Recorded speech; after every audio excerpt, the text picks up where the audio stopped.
Suling Emas, Jilid 15 bagian 3.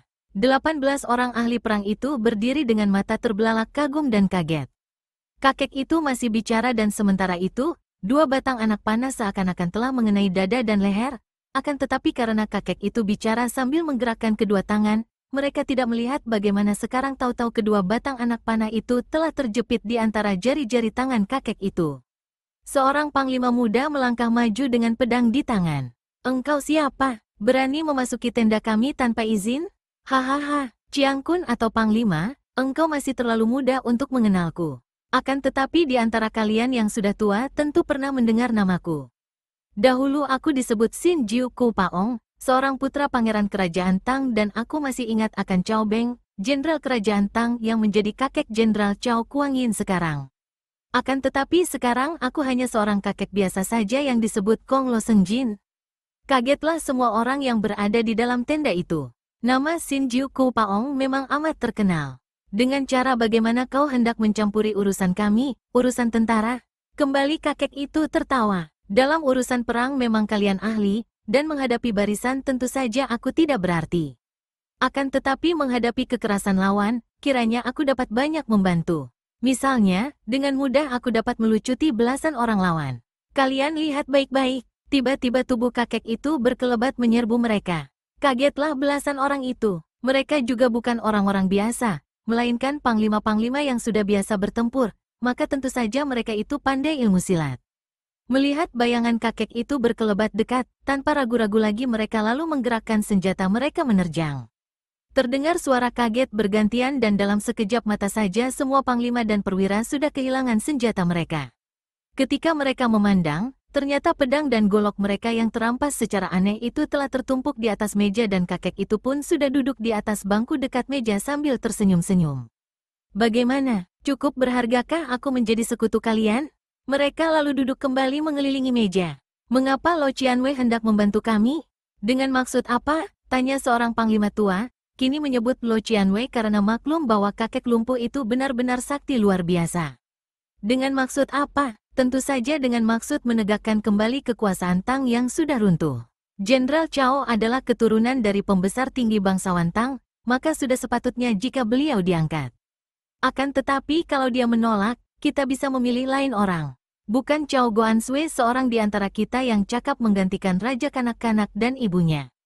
Karena tertarik oleh kesaktian Kong Lo Sengjin yang tentu saja akan dapat merupakan pembantu yang amat berharga, akhirnya belasan orang komandan itu menerima Kong Lo Sengjin menjadi sekutu dan berundinglah mereka tentang niat mereka memaksa Cao Kuangyin untuk memberontak.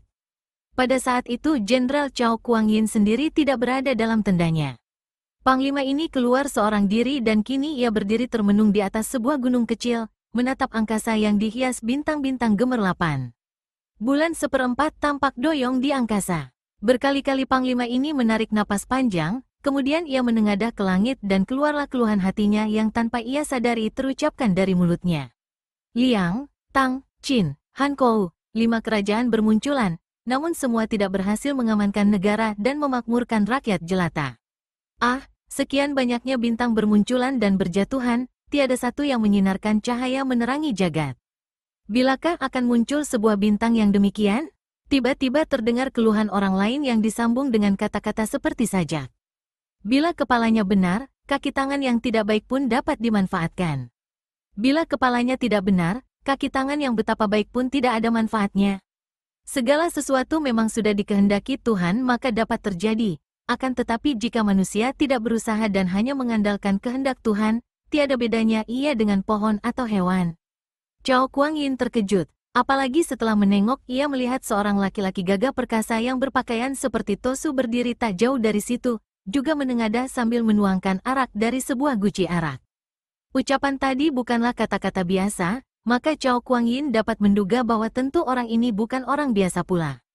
Cepat ia menghadapinya sambil menjura dan berkata, "Saudara yang baik, ucapanmu benar-benar mengagumkan hatiku, akan tetapi juga mengherankan. Sudilah kiranya memberi penjelasan." Orang tua gagah itu bukan lain adalah Kim Mo Taisu. Setelah menurunkan semua ilmunya kepada Bu Song selama hampir 3 tahun, ia lalu berpisah dari muridnya itu yang ia suruh pergi mencari suling emas di Pulau Pek Koa Tu seperti yang diceritakan sastrawan Chiu Guanliong kepada Bu Song. Adapun dia sendiri lalu mulai pergi mencari Kong Lo Sengjin. Inilah sebabnya maka ia pada saat itu berada di atas bukit kecil, diam-diam membayangi Cao Kuangyin yang ia kenal sebagai seorang panglima besar kerajaan Kou.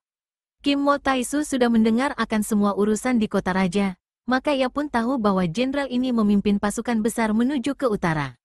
Ia merasa heran ketika dalam penyelidikannya mendapat kenyataan bahwa orang yang dikejar-kejarnya, yaitu Kong Lo Sengjin berada pula di dalam pasukan itu. Tentu saja ia tidak berani turun tangan secara sembrono dalam barisan yang begitu besar. Kini ia sengaja mendekati Cao Kuangyin dan sengaja menjawab keluhan jenderal itu untuk mengukur isi hatinya. Kini mendengar pertanyaan komandan itu dan melihat sikapnya yang wajar dan jujur sopan, diam-diam ia merasa kagum sekali. Segera Kim Mo Taisu menghadapinya dan membalas hormat selayaknya. Cao Goan Sui, harap maafkan kalau saya mengganggu. Tadi saya mendengar keluhan Goan Sui tentang 5 kerajaan yang tidak berhasil mengamankan negara dan memakmurkan rakyat jelata. Saya merasa cocok dan tanpa disengaja mengeluarkan kata-kata yang mengagetkan Goan Sui. Sesungguhnya, negara kita banyak memiliki patriot-patriot, pahlawan-pahlawan yang cinta tanah air dan bangsa, yang setia kepada negara. Akan tetapi, kalau yang menjabat kaisar tidak bijaksana dan mementingkan kesenangan pribadi, tentu saja para pahlawan itu akan disalahgunakan tenaganya. Akibatnya, pemimpin-pemimpin yang baik akan dikesampingkan, pembesar-pembesar korup penjilat akan terpakai. Turunnya bintang cemerlang sebagai kaisar tentu saja adalah kehendak Tian, akan tetapi semua itu hanya akan terjadi melalui ikhtiar dan usaha manusia sendiri. Inilah pendapat saya pribadi, Goan Sui, kalau keliru harap dimaafkan. Kim Mo Taisu menenggak araknya kembali. Ah, tidak keliru. Benar sekali pendapat saudara. Ah, bukankah saya berhadapan dengan Kim Mo Taisu? Cao Goan Sui bermata tajam, benar-benar saya kagum sekali, kata Kim Mo Taisu. Jenderal itu tertawa, nama Taisu menjulang setinggi gunung Taisan. Kipas di pinggang, pedang di punggung dan guci arak di tangan, kemudian mengeluarkan pendapat sedemikian bijaksana, siapa lagi orangnya kalau bukan Kim Mo Taisu. Tiba-tiba terdengar suara berisik dan muncullah belasan orang yang serta-merta menerjang Cao Kuangyin dengan senjata mereka. Bunuh, serbu cepat selagi ada kesempatan baik, begitulah teriakan-teriakan mereka. Gerakan mereka cepat dan ringan, tanda bahwa mereka adalah orang-orang yang berilmu tinggi. Cao Kuangyin kaget sekali. Cepat ia mengelak dari 2 buah sambaran golok sambil melompat mundur dan mencabut pedangnya. Kalian siapakah? Tidak melihat bahwa aku Jenderal Cao? Mundur, hahaha, justru kami mencari dan harus membunuh Jenderal Cao, seorang di antara mereka berseru. Mereka semua ada 12 orang yang kini mengurung. Ketika jenderal itu hendak menerjang mencari jalan keluar, tiba-tiba Kim Mo Taisu berkata, tenanglah, Goan Sui, dan serahkan mereka kepadaku. Setelah berkata demikian, Kim Mo Taisu yang tadi menenggak araknya, menurunkan gucinya, kemudian tiba-tiba ia menyemburkan arak sambil memutar-mutar tubuhnya. Terdengar teriakan-teriakan kaget ketika 12 orang itu merasakan sambaran arak yang seperti jarum-jarum disebal. Sebelum hilang kekagetan mereka, tiba-tiba Kim Mo Taisu sudah bergerak cepat sekali menggunakan kipasnya. Setiap kali kipasnya bergerak, seorang pengeroyok lantas roboh. Hiruk-pikuk suara mereka, golok dan pedang beterbangan, dan dalam waktu beberapa menit saja 12 orang itu sudah roboh tak berkutik. Jangan bunuh semua, Cao Kuangyin mencegah, namun terlambat. Orang terakhir sudah roboh pula. Jenderal itu cepat melompat ke dekat orang terakhir yang masih bergerak-gerak, kemudian ia menjambak leher baju orang itu dan membentak. Hayo mengaku, siapa menyuruh kalian? Orang itu berusaha membuka mulut, akan tetapi suara yang keluar hanyalah suara seperti babi disembelih karena jalan darahnya sudah putus oleh ketukan gagang kipas, dan ia hanya dapat menuding-nudingkan telunjuknya, lalu lemas dan nyawanya melayang. Cao Goan Sui, orang-orang yang berbuat khianat macam mereka ini sudah sepatutnya dibunuh semua, kata Kim Mo Taisu. Ah, akan tetapi saya ingin mengetahui siapakah yang menyuruh mereka? Dia tadi menunjuk ke arah selatan, ke arah kota raja. Agaknya dari kota raja datangnya perintah. Cao Kuangyin mengerutkan keningnya. Ia mengingat-ingat dan merasa bahwa di kota raja dia tidak mempunyai musuh, kecuali Ibu Suri tentunya karena ia telah mengajukan protes. Mungkinkah Ibu Suri yang mengirim pembunuh-pembunuh ini? Taisu telah menyelamatkan nyawa saya, sungguh merupakan budi besar. Penyelamat atau pencabut nyawa hanyalah menjadi kekuasaan Tian. Sungguh pun kebetulan saya berada di sini ketika Goan Sui diserang orang-orang itu, akan tetapi sesungguhnya bukan karena kebetulan saya mendekati Goan Sui. Saya memang sengaja membayangi Goan Sui ke tempat ini karena maksud tertentu. Ah, Jenderal Chao kaget dan memandang tajam. Maksud apakah? Saya mempunyai urusan pribadi dengan orang yang kini kebetulan berada dalam barisan Goan Sui. Tanpa perkenan Goan Sui saya tidak berani mencari keributan dalam pasukan Goan Sui. Jenderal itu mengelus jenggotnya. Siapakah orang itu? Dia adalah Kong Lo Sengjin, atau dahulu terkenal dengan nama Xin Jiu Ku Paong. Hah, Xin Jiu Ku Paong? Akan tetapi dalam barisanku tidak ada kakek terkenal itu. Sudah lama saya mengejarnya dan tidak salah lagi, dia berada dalam barisan Goan Sui. Kalau begitu, biarlah kita periksa besok. Marilah Taisu ikut bersama saya. Malam ini harap Taisu suka menemani saya dan besok kita sama-sama memeriksa. Kalau betul ada kakek itu dengan barisan, sudah tentu saya perkenankan Taisu untuk menyelesaikan urusan pribadi Taisu dengan dia tanpa campur tangan kami. Terima kasih, Goan Sui benar-benar bijaksana. Kim Mo Taisu memberi hormat. Kemudian mereka berdua berjalan bersama kembali ke perkemahan. Jenderal Chao bercakap-cakap dan merasa cocok sekali dengan pendekar itu sehingga mereka bercakap-cakap sampai jauh malam. Kim Mo Taisu diberi tempat mengasuh dekat tenda besar dan lewat tengah malam barulah keduanya menghentikan percakapan, lalu tidur di kemah masing-masing. Peristiwa bersejarah itu terjadi pada pagi hari benar, ketika matahari belum muncul, baru sinarnya kemerahan yang nampak. Pada saat itu, Panglima Besar Chao Kuang Yin masih tidur nyenyak. Tiba-tiba ia terbangun dengan kaget dan tahu-tahu di dalam kemahnya telah penuh orang. Di sana telah hadir 7 orang panglima bawahannya dan 11 orang perwira, kesemuanya adalah komandan-komandan pasukan dalam barisan yang ia pimpin, dan di antara mereka tampak seorang kakek lumpuh bertongkat. Panglima tertua membawa sebuah baki perak yang ditutup sutra kuning dan para komandan yang lain berdiri dengan pedang di tangan. Hei, apa artinya ini? Apa kehendak kalian sepagi ini tanpa dipanggil memasuki kemahku dan mengganggu orang tidur? Chao Kuang Yin berseru sambil melompat turun dari pembaringannya. Ia sama sekali tidak merasa khawatir karena ia percaya penuh kepada semua pembantunya ini yang ia tahu amat setia dan sayang kepadanya. Kami menghadap Goan Sui untuk mempersilakan Goan Sui mengenakan pakaian ini, kemudian memimpin kami semua kembali ke kota raja, kata panglima tertua itu sambil menyodorkan baki. Chao Kuang Yin merasa heran, mengerutkan keningnya dan membuka sutra kuning yang menutupi baki. Di atas baki itu tampak terlipat rapi satu setel pakaian berwarna kuning bersulamkan naga. Kagetlah Chao Kuang Yin. Pakaian seperti itu adalah pakaian kaisar. Pakaian seorang raja besar. Mereka ini menghendaki ia mengenakan pakaian kaisar dan memimpin mereka kembali ke kota raja. Itu berarti bahwa mereka ini menghendaki ia memberontak dan menggantikan kedudukan raja. Ah, mana mungkin. Ia membantah dan undur 2 langkah. Kakek lumpuh itu menggerakkan tongkatnya maju, akan tetapi pada saat itu berkelebat bayangan orang dan tahu-tahu Kim Mo Taisu telah menerobos dari belakang Chao Kuang Yin dengan merobek tenda. Dengan sikap tenang ia berdiri di sebelah kiri panglima itu dan berkata, Koa Goan Sui, apakah mereka ini perlu dibasmi? Akan tetapi Chao Kuang Yin menggeleng kepala. Biarkan mereka bicara dulu. Kakek itu yang bukan lain adalah Kong Lo Sengjin kaget sekali melihat munculnya Kim Mo Taisu, akan tetapi setelah mengenalnya ia pun tersenyum, dan kemudian berkata, bagus. Hadirnya Kim Mo Taisu merupakan penambahan kekuatan kita. Chao Goan Sui, perkenalkanlah, aku adalah Xin Jiu Ku Paong. Aku mengenal baik kakekmu yang menjadi panglima ketika masa jayanya Kerajaan Tang. Semenjak Kerajaan Tang roboh oleh para pengkhianat bangsa, raja-raja bermunculan akan tetapi sampai sekarang pun tidak ada raja yang cukup bijaksana seperti di kala Kerajaan Tang. Oleh karena itu para Ciangkun ini bermufakat untuk mengangkat Goan Sui menjadi raja baru dan kita semua kembali ke kota raja untuk mengambil alih kekuasaan. Harap saja Goan Sui tidak menolak oleh karena keputusan para Ciangkun ini sudah bulat.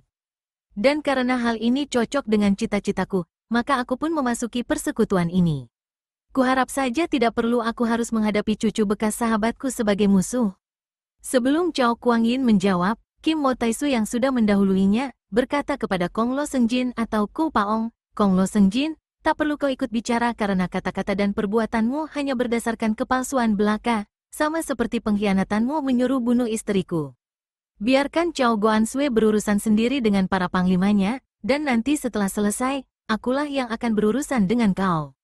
Berubah wajah Kong Lo Sengjin mendengar ucapan ini, akan tetapi ia lalu mundur dan matanya memancarkan kemarahan besar. Sementara itu Panglima tua yang membawa baki sudah menekuk lutut di depan Cao Kuangyin sambil berkata, kami semua mengharap agar Goan Sui tidak menyia-nyiakan kesempatan ini. Kota raja sedang kosong, mengambil alih kekuasaan amatlah mudah bagi kita. Kami semua mengharapkan pimpinan seorang raja yang kuat, bukan seorang anak-anak di pangkuan ibunya yang lemah. Kami telah bertekad bulat mengangkat Goan Sui menjadi kaisar baru dan memimpin kami menyerbu ke kota raja. Kami landasi ketekatan ini dengan nyawa kami, terdengar riuh para panglima dan perwira itu menyambung ucapan panglima tua ini. Suasana menjadi sunyi dan tegang. Otot-otot di tubuh mereka semua, termasuk Kim Mo Taisu dan Kong Lo Sengjin, menegang dan mereka sudah siap. Mati hidup dan bertanding mati-matian hanya tergantung daripada jawaban Cao Kuangyin yang masih berdiri termenung, memandang pakaian kuning yang berada di atas baki. Wajahnya menjadi pucat, keningnya berkerut-kerut, matanya memancarkan sinar aneh. Di dalam hatinya timbul bermacam perasaan, dalam otaknya berkelebat macam-macam pikiran. Memang berat baginya, bagi seorang patriot yang semenjak nenek moyangnya dahulu terkenal sebagai panglima-panglima dan pembesar-pembesar yang setia kepada raja. Bagi seorang pejabat kesetiaan adalah nomor satu. Namun sebagai seorang bijaksana, ia maklum bahwa semenjak kerajaan Tang roboh, rakyat tidak pernah mengalami ketenteraman dan perdamaian dalam hidupnya. Perang saudara terjadi terus-menerus, perebutan kekuasaan tak kunjung henti. Untuk mengakhiri semua penderitaan rakyat itu, perlu adanya tangan besi seorang pemimpin yang dapat menyatukan mereka dan menumpas yang ingkar dan para pengacau. Ia maklum bahwa para panglima dan perwira ini mengangkatnya sebagai kaisar bukan semata-mata karena mengaguminya dan ingin mengagungkannya, melainkan karena rasa benci mereka kepada pucuk pimpinan yang berada di tangan seorang kanak-kanak di atas pangkuan seorang ibu yang gila kuasa. Karena mereka ini melihat bahwa jalan satu-satunya agar pemberontakan mereka berhasil adalah mengangkat dia sebagai komandan tertinggi barisan, menjadi raja. Akan tetapi ia pun maklum bahwa kalau ia menolak, tentu mereka ini akan menjadi nekat dan menyerangnya, berusaha membunuhnya. Ia tidak takut, apalagi di sampingnya terdapat Kim Mo Taisu yang sakti. Akan tetapi kalau hal itu terjadi, maka akan menjadi rusaklah semua. Bagaimana sebuah barisan besar ditinggalkan para pimpinannya yang saling bermusuhan sendiri? Jenderal Cao Kuangyin menarik napas panjang, lalu terdengar ia berkata, suaranya nyaring dan berwibawa, aku hanya dapat menerima dan memakai pakaian ini setelah kalian semua bersumpah akan mentaati segala perintahku mulai detik ini juga. 18 orang komandan pasukan itu tiba-tiba menjatuhkan diri berlutut dan seperti telah dikomando mereka berbareng lalu menyatakan sumpah setia dan taat kepada kaisar baru. Kembali Cao Kuangyin menarik napas panjang. Sebelum menjemput pakaian kuning itu, ia lebih dulu melirik ke arah Kim Mo Taisu. Akan tetapi pendekar sakti ini hanya tersenyum, sama sekali tidak memperlihatkan sikap menentang. Memang di dalam hati Kim Mo Taisu juga menyetujui usul para komandan itu dan ia tahu bahwa hanya dengan jalan ini agaknya negara akan dapat diselamatkan dan dibebaskan daripada perang saudara yang berlarut-larut. Cao Kuangyin adalah seorang jenderal yang cakap, bertangan besi dan disegani. Pakaian itu diambil oleh Cao Kuangyin, lalu dipakainya, di luar pakaian tidurnya karena ketika itu ia masih berpakaian tidur. Seorang panglima mengambilkan topinya, topi jenderal sehingga Cao Kuangyin kelihatan sebagai seorang raja yang sedang memimpin pasukan untuk maju perang. Melihat betapa angker dan gagah raja baru mereka itu, para komandan ini lalu berlutut memberi hormat dan meneriakkan, Ban Sui, berkali-kali. Kim Mo Taisu maju dan memberi hormat kepada Cao Kuangyin. Mohon perkenan Hong Xiang atau Kaisar agar hamba menyelesaikan urusan pribadi hamba dengan Kong Lo Sengjin. Cao Kuangyin melirik ke arah kakek lumpuh yang masih berdiri di sudut, lalu mengangguk dan berkata lirih, terserah, akan tetapi kami masih membutuhkan bantuan Taisu, harap suka menemui kami di kota raja. Kim Mo Taisu menyanggupi, lalu menoleh ke arah Kong Lo Sengjin dan berkata nyaring, Kong Lo Sengjin, urusan di sini telah selesai. Mari kita bereskan perhitungan kita di luar. Inilah tantangan yang tak mungkin dapat dilakukan lagi oleh seorang sakti seperti Kong Lo Sengjin. Akan tetapi pada saat itu di luar tenda terdengar suara hiruk-pikuk, suara banyak sekali orang dan mulailah terdengar teriakan-teriakan. Hidup Kaisar! Hidup Kaisar! Hidup Kaisar! Cao Kuangyin melirik ke arah para komandannya, dan melihat mereka masih berlutut dan tersenyum, tahulah ia bahwa para komandannya itu memang sudah mengatur sebelumnya agar usul mereka diperkuat oleh para anak buah mereka. Ia lalu berkata, para Ciangkun boleh keluar dan mempersiapkan barisan. Hari ini juga kita kembali ke kota raja. Akan tetapi perintahku pertama kepada kalian dan kepada semua anggota barisan adalah, dilarang keras untuk melakukan kekerasan kepada siapa saja di kota raja, karena tidak mungkin akan ada perlawanan. Tidak ada seorang pun keluarga raja boleh diganggu, juga para pembesar dan pejabat lama, atau para penduduk, sama sekali tidak boleh diganggu harta benda atau nyawanya. Siapa melanggar perintah laranganku ini akan dihukum mati. Para komandan menyatakan taat, dan setelah memberi hormat keluarlah mereka bersama Kong Lo Sengjin. Kim Mo Taisu menjura ke arah Cao Kuangyin dan keluar pula. Akan tetapi ternyata di luar tenda itu telah penuh dengan tentara, keadaan menjadi ribut sekali. Apalagi setelah mereka itu diberitahu bahwa Cao Kuangyin telah menerima menjadi kaisar baru, mereka berteriak-teriak, bersorak-sorak, dan bertepuk tangan. Gegap gempita keadaan di saat itu dan Kim Mo Taisu menjadi bingung kemana harus mencari Kong Lo Sengjin yang tidak tampak batang hidungnya. Ia menjadi penasaran dan mendongkol sekali, dan makin yakinlah hatinya bahwa kakek itu benar-benar seorang yang curang dan licik. Lain kali apabila ia mendapat kesempatan bertemu muka, tentu ia takkan menyia-nyiakan waktu lagi dan memaksanya bertanding mati-matian. Karena tidak ingin terlibat dalam urusan ketentaraan, maka ia segera menjauhkan diri, akan tetapi diam-diam ia berjanji dalam hati bahwa ia harus dan akan membantu kaisar baru ini apabila kelak ternyata kaisar baru ini berlaku bijaksana dan adil. Mendengar perintah pertamanya tadi, banyak hal-hal baik dapat diharapkan dari kaisar baru ini. Demikianlah seperti tercatat dalam sejarah, Cao Kuangyin berhasil mengambil alih kekuasaan tanpa pertumpahan darah. Cao Kuangyin mendirikan kerajaan Song atau Sung dan ia menjadi kaisar pertama berjuluk Sung Taichu. Dengan cerdik kaisar ini dapat mengambil hati para pembesar dan bangsawan yang ia pilih untuk menjadi pembantu-pembantunya. Yang jujur dan pandai tetap mendapatkan jabatan lama. Yang curang dan korup dipensiun dan diberi gelar. Juga 18 komandan yang memaksanya menjadi kaisar itu, dengan alasan cerdik sekali telah diangkat oleh kaisar, diberi gelar kehormatan dan banyak hadiah, akan tetapi mereka tidak aktif lagi memimpin pasukan, dan diganti dengan tenaga-tenaga baru. Mulailah dinasti Sung yang kuat memerintah dan berhasil menyatukan bangsa. Buktinya dinasti ini dapat bertahan sampai 3 abad lebih sekitar tahun 960 sampai tahun 1279. Seorang pemuda yang tampan gagah, bertubuh tinggi besar dan berpakaian sederhana, berjalan dengan langkah tegap menuruni lereng bukit terakhir di lembah Sungai Mutiara. Dari puncak bukit tadi sudah tampaklah Laut Selatan, di mana air Sungai Mutiara mengakhiri perjalanannya dan tampak pula samar-samar pulau-pulau kecil tidak jauh dari pantai. Pemuda ini bukan lain adalah Bu Song. Dia bukanlah Bu Song beberapa bulan yang lalu. Biarpun orangnya masih sama, akan tetapi keadaannya sudah jauh berbeda, seperti bumi dengan langit. Perubahan yang nampak pada wajahnya hanyalah bahwa kini timbul guratan-guratan pada wajahnya yang tampan, di kanan kiri kedua matanya, di dahi dan dekat mulut, juga di dagunya. Guratan yang timbul dari penderitaan batin. Guratan-guratan pada muka yang membuat ia tampak dewasa dan matang, akan tetapi juga membuat mukanya tampak murung dan tertutup awan, membuat wajahnya seperti topeng yang tidak lagi mencerminkan isi hatinya. Pandang matanya jauh, dilindungi kelopak mata dan bulu mata yang seringkali bergetar dan setengah terpejam. Bu Song masih muda akan tetapi pengalaman-pengalaman pahit membuat ia berpemandangan seperti orang tua. Perubahan lebih lagi terjadi dalam tubuhnya. Ia kini bukanlah Bu Song beberapa bulan yang lalu, yang lemah dan tidak tahu bagaimana caranya menjaga diri daripada serangan orang lain. Dia sekarang adalah seorang yang memiliki ilmu kepandaian tinggi sekali. Dalam beberapa bulan saja, ia sudah mewarisi semua ilmu kepandaian suhunya, ilmu yang ia latih siang malam tanpa bosan. Dia kini sudah menjadi seorang pendekar. Ketika Bu Song menceritakan semua pengalamannya kepada suhunya, ada 2 hal yang dianggap penting oleh Kim Mo Taisu.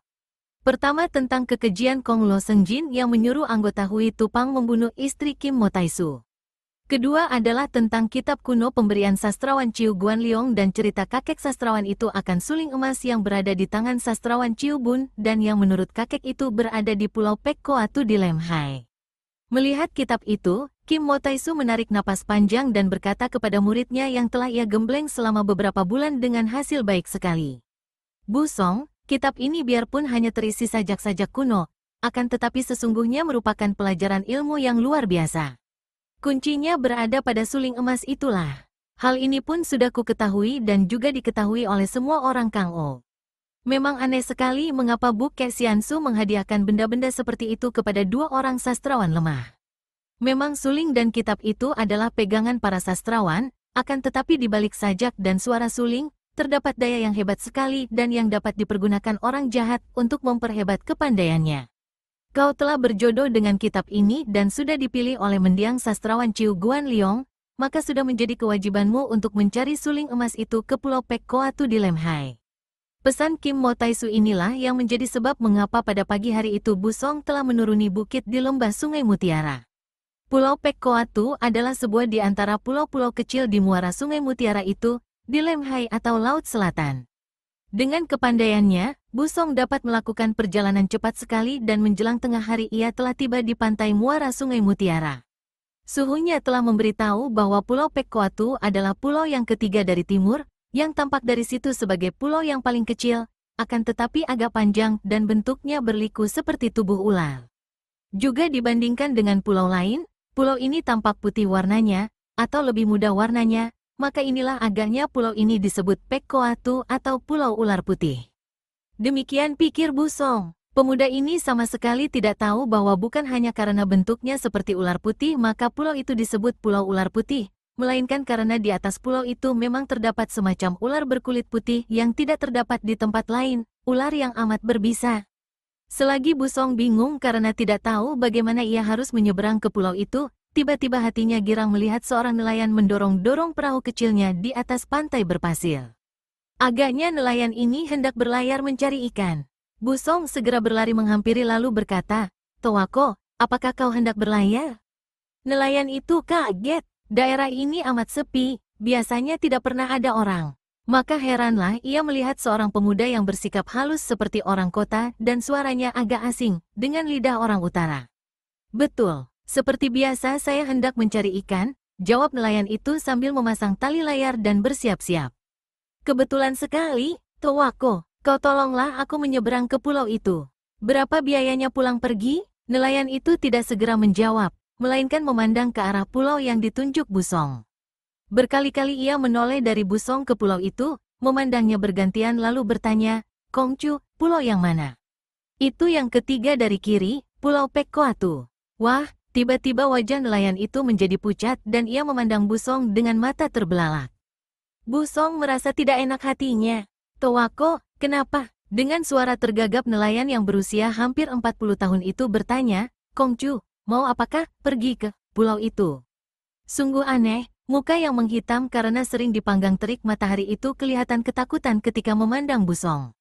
"Ah, aku hanya ingin pesiar, Towako." Orang itu menarik napas panjang, agaknya lega hatinya mendengar bahwa pemuda kota ini bukan sengaja hendak ke pulau itu, dan agaknya tidak mengenal keadaan maka ingin pesiar ke tempat itu.